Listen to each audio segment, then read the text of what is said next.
أنا كنت مدمن الأغاني والموسيقى، ده كان بيخليني مش بركز في دراستي ولا في حياتي كلها. كان عندي توتر على طول من غير سبب، بدخل في حالة اكتئاب بسهولة بأقل حاجة ممكن تحصل معي. كان بيجيلي أرق في النوم عشان كنت بسمع الأغاني قبل ما أنام. كانت بتبعدنا عن عبادة ربنا وعن الصلاة، وكانت بتبعدنا عن قراءة القرآن أو سماعه عشان كنت بسمع الأغاني بس. السلام عليكم، النهاردة أكلمكم عن إزاي الحياة اتغيرت بعد لما بطلت الموسيقى والأغاني. يلا بينا نبدأ الفيديو. أولا لازم واحد يسأل نفسه قبل ما يعمل حاجة: ليه أنا عايز أعمل الحاجة دي؟ ليه أنا كنت عايز أبطل الأغاني والموسيقى؟ في حاجات كتير خلتني أبطلها. واحد، عشان حكمها الديني، لأن الموسيقى حرام لقول رسول الله صلى الله عليه وسلم: ليكونن من أمتي أقواما يستحلون الحر والحرير والخمر والمعازف. وتاني حاجة عشان أضرار نفسية وأضرار جسدية، كان بيجيلي اكتئاب دايما في النوم واضطراب النوم، بالعافية كنت بنام، ولما بنام بالعافية بصحى. وأضرار جسدية زي ضعف السمع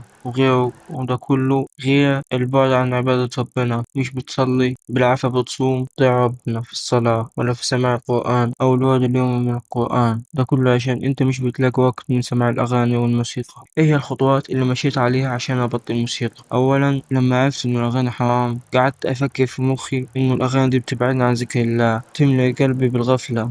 وعرفت أن القرآن والأغاني لا يجتمعان في قلب مؤمن. القرآن يرفع من إيمانك ويذهب بك نحو الطاعة، لكن الأغاني تميلك نحو الهوى والشهوات. بدلت الأغاني بحاجات تفيدني، بقراءة القرآن، وخليت لنفسي ورد يومي، وكنت أسمع المحاضرات النافعة والبودكاست والصوتيات التعليمية. لقيت نفسي بتحسن وأبعد أكتر وأكتر. تالت حاجة عملتها عشان أبطل الموسيقى: قللت تعرضي للأغاني والموسيقى. أقلل مشاهدة البرامج والأفلام والمسلسلات اللي بتحتوي على الموسيقى وفيديوهات اليوتيوب والكثير من الحاجات اللي فيها موسيقى. وبرضه بعدت عن الأماكن العامة اللي فيها أغاني والأفراح والحاجات اللي فيها أغاني. رابع حاجة عملتها الصحبة الصح، دورت على أصحاب ملتزمين بيساعدونا على البعد عن الأغاني ويشجعوك على الأعمال الصالحة. وحاولت أشارك في حلقات الذكر وأتواصل مع أهل الخير عشان يساعدوني في الهدف بتاعي. خامس حاجة عملتها: عرفت إنه عشان تتخلص من الإدمان مش هيجي في يوم وليلة، لازم تصبر. ما تيأسش لما تقع فيه. كنت بقع ومش بيأس، وكنت بكمل وبتوب واستغفر إلى الله، والله أعانني على الثبات. وفي النهاية هتلاقوا في الوصف بودكاست كتير وحاجات تفيدك، وفيديوهات عن حكم الموسيقى، وحاجات هتفيدك بصوتيات، حاجات جميلة بإذن الله. كده الفيديو يكون انتهى. يلا سلام.